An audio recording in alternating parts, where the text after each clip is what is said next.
Assalamualaikum warahmatullahi wabarakatuh. Perkenalkan, nama saya Sulman dengan NIM 20600121026. Di sini saya akan sedikit membahas atau menjelaskan mengenai materi identitas trigonometri.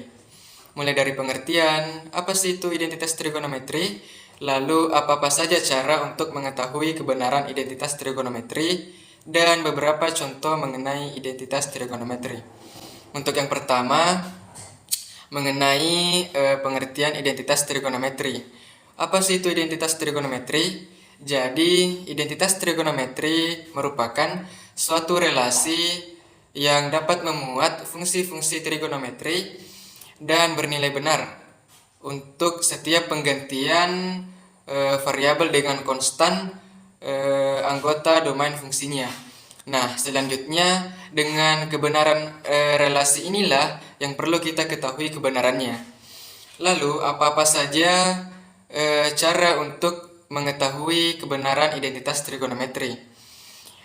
Untuk cara yang pertama itu, kerjakan terlebih dahulu ruas kiri sampai mendapatkan bentuk penyederhanaan yang sama dengan ruas kanan, ataupun sebaliknya, yaitu dengan cara yang kedua, kita kerjakan terlebih dahulu ruas kanan sampai dengan mendapatkan bentuk penyederhanaan yang sama dengan ruas kiri.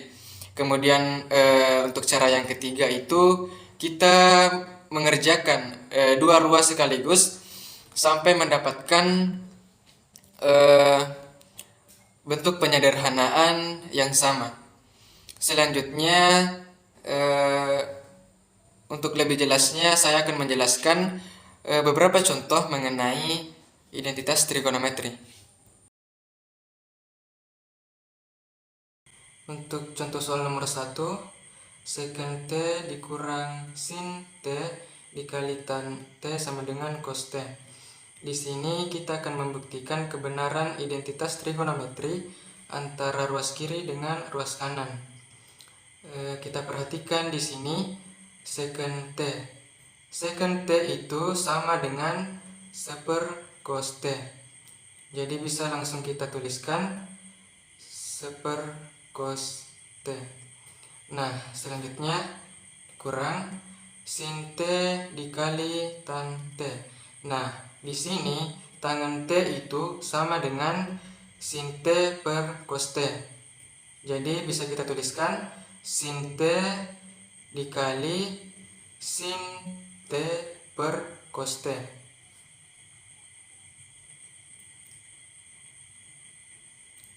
Nah, selanjutnya di sini kita bisa langsung mengalihkan antara sin T dikali sin T per cos T.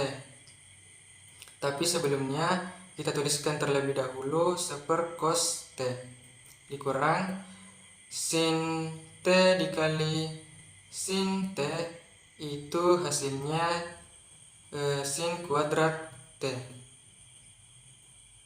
per cos T.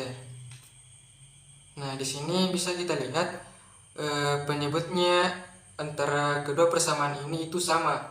Jadi bisa kita langsung gabungkan saja jadi bisa kita tuliskan 1 dikurang sin kuadrat T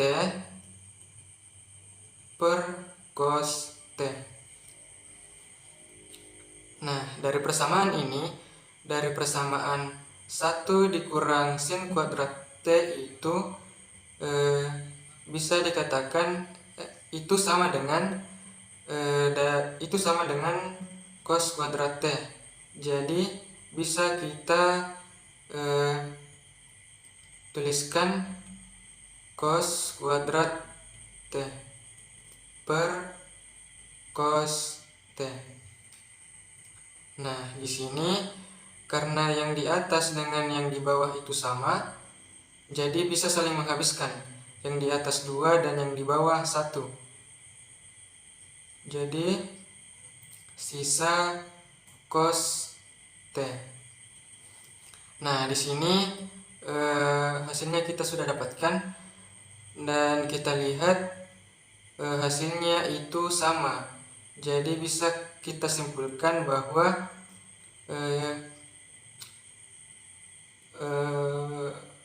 kebenaran identitas trigonometri antara ruas kiri dengan ruas kanan itu sama dan dapat dibenarkan.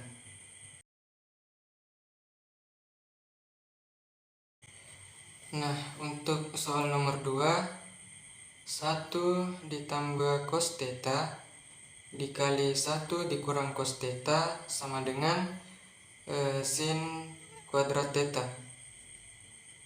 Untuk soal nomor 2 ini itu cukup mudah. Kita bisa menyederhanakan ruas kiri ini dengan langsung dikali masuk. Jadi 1 dikali 1 itu sama dengan 1. Kemudian 1 dikali min cos theta itu hasilnya min cos theta.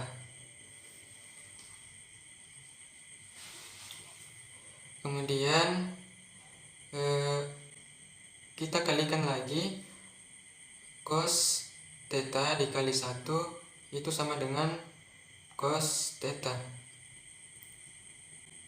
Kemudian cos theta dikali min cos theta itu hasilnya min cos kuadrat theta sama dengan sin kuadrat theta.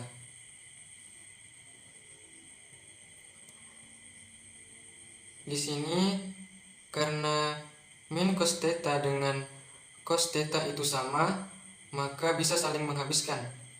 Jadi langsung saja kita habiskan. Jadi sisanya 1 dikurang cos kuadrat theta. Nah, di sini untuk membuktikan kebenaran identitas trigonometri dari persamaan 1 dikurang cos kuadrat theta, itu kita bisa menggunakan salah satu rumus trigonometri. Rumusnya itu sin kuadrat theta ditambah cos kuadrat theta sama dengan 1. Nah, selanjutnya di sini kita tulis sin kuadrat theta sama dengan 1. Kemudian cos kuadrat theta kita pindah ruaskan ke kanan menjadi positif. Jadi min cos kuadrat theta. Jadi bisa kita lihat persamaannya antara 1 dikurang cos kuadrat theta itu sama dengan sin kuadrat theta. Jadi bisa kita tuliskan sin kuadrat theta. Jadi untuk pembuktian persamaan identitas trigonometri antara ruas kiri dengan ruas kanan itu terbukti dan dapat kita simpulkan bahwa persamaan ini benar.